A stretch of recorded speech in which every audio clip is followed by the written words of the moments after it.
तो अस्सलाम वालेकुम दोस्तों, उम्मीद है सब खैरियत से होंगे। और सबसे पहले आप सबका बहुत बहुत शुक्रिया जो कि यूट्यूब चैनल और फेसबुक पेज पर वीडियोस को देख रहे हैं, लाइक कर रहे हैं, कमेंट्स कर रहे हैं। इसी तरह सपोर्ट जारी रखिए। अगर आप फेसबुक पेज पे मेरे वीडियो को देख रहे हैं और आपने यूट्यूब चैनल सब्सक्राइब नहीं किए हैं तो प्लीज़ कीजिएगा, क्योंकि वहाँ पर मैं ज़्यादातर लाइव रहता हूँ और बड़ा प्लेटफॉर्म चूँकि वहाँ पर ज़्यादा है मेरे लिए, तो वहाँ पर मैं ज़्यादा एक्टिव होता हूँ। तो प्लीज़ उसको सब्सक्राइब कर लीजिएगा। और बाकी ट्विटर, फेसबुक और यूट्यूब पर आप सब जगह जाकर मुझे अब्दुल गफ्फार डॉन न्यूज़ लिखकर फॉलो और सब्सक्राइब कर सकते हैं। जनाब, चैंपियंस ट्रॉफी के हवाले से कुछ अपडेट थी आपके साथ शेयर करनी है, वो मैं आपको बता देता हूँ जनाब।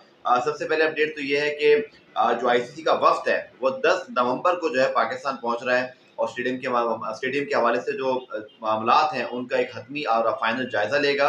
और बाकी चीज़ों पर जो कोऑर्डिनेशन है वो होगी। अब आपका सवाल होगा कि इंडियन टीम का क्या होगा, तो मैं फिर बता देता हूँ। इंडियन टीम का मसला अब तक वही का वही 50-50% खड़ा है। मेरे अपने ख्याल में अभी भी इंडियन टीम के आने के इम्कान खत्म नहीं हुए। बाकी अल्लाह जो है वो बेहतर जानता है और बेहतर वक्त फैसला करेगा क्या होता है। लेकिन इसका जो हतमी फैसला है वो हमेशा की तरह पाकिस्तान इंडिया में हमेशा जो प्रॉब्लम होती है 2023 के वर्ल्ड कप की तरह, 2016 के वर्ल्ड टी20 की तरह बिल्कुल आखिरी वक्त पर जाकर फैसला होगा। मैं बड़ा पूरी उम्मीद हूँ कि इंडियन टीम पाकिस्तान आएगी। बाकी देखिए क्या होता है। बाकी 9 फरवरी से 19 मार्च तक जो है वो ये तमाम आपकी जो चैंपियंस ट्रॉफी के मैचेस होने हैं। तो लेट्स सी कि फिर ये कहानी कहाँ तक पहुँचती है।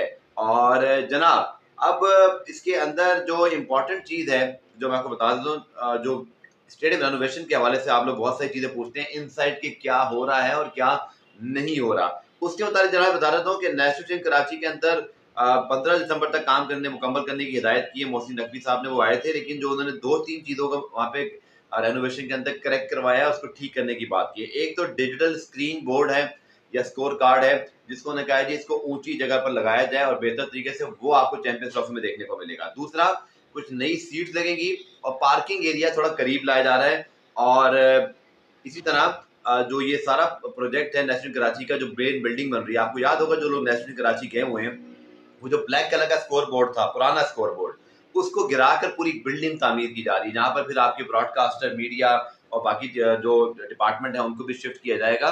लेकिन एक नई नकोर बिल्डिंग बन रही है जी, और उसके साथ भी कुछ सीटिंग कैपेसिटी बढ़ाई जाएगी। तो फिलहाल तो ये हो रहा है।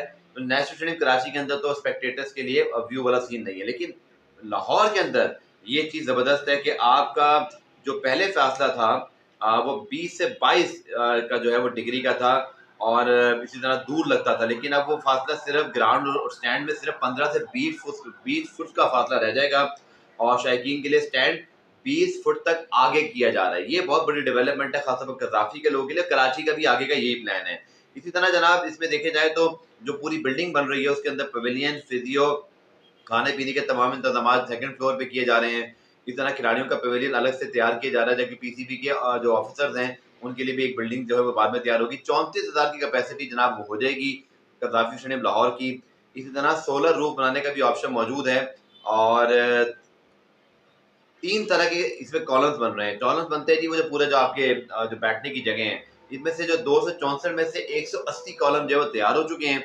और इसी तरह जो एक नई चीज़ है, गद्दाफ़ी स्टेडियम में तमाम नई कुर्सियाँ लगेंगी, जबकि पुरानी कुर्सियाँ दूसरे स्टेडियम में इस्तेमाल की जाएँगी।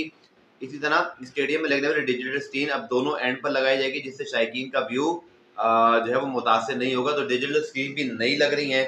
तो ये है जनाब वो इन्फॉर्मेशन जो आप लोग जानना चाहते थे, और जिसके अंदर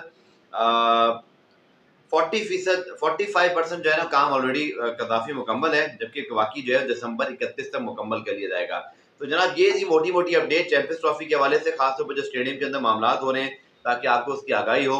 एक ये भी प्लान है कि नेशनल स्टेडियम कराची के अंदर जो फ्लड लाइट्स हैं, वो नई लगकर जो ये वाली फ्लड लाइट्स हैं, इनको किसी और स्टेडियम में मुंतकिल किया जाए, बट इसकी कन्फर्मेशन अभी होना बाकी है।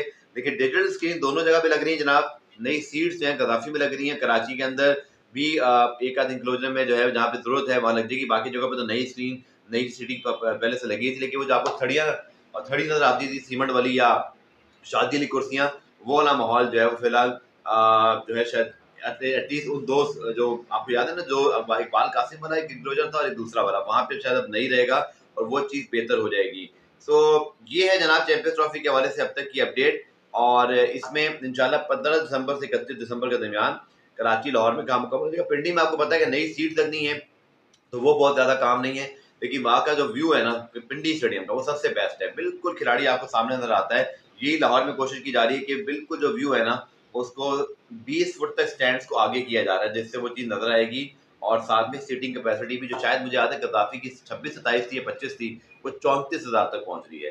तो ये जनाब बड़ी अपडेट है। और आप मेरे यूट्यूब चैनल को सब्सक्राइब कर लीजिएगा, फेसबुक पेज को लाइक कर लीजिएगा, सवालात भेजिएगा अपने कमेंट सेक्शन में, उससे मैं नई वीडियो बनाऊँगा। कल से इंडिया न्यूज़ीलैंड टेस्ट शुरू हो रहा है, इस तरह पाकिस्तान और ऑस्ट्रेलिया की भी आज प्रैक्टिस पाकिस्तान टीम ने शुरू कर दी। लेकिन मैं आज रात की वीडियो में आपको इंशाल्लाह बताऊँगा कि कौन-सा प्लेयर वनडे और टी20 11 में कहाँ पर खेल सकता है और मुमकिन दौरे पाकिस्तान का कॉम्बिनेशन क्या होगा। इसके अलावा भी अगर आपके ज़हन में कोई सवाल है तो मुझे भेजिएगा, उसका जवाब देने की पूरी कोशिश करूँगा। ये आपका अपना यूट्यूब चैनल है, अपना फेसबुक पेज है, सवाल कीजिए और जवाब लीजिए और एन्जॉय कीजिए। टेक केयर, खुदा हाफ़िज़ दोस्तों।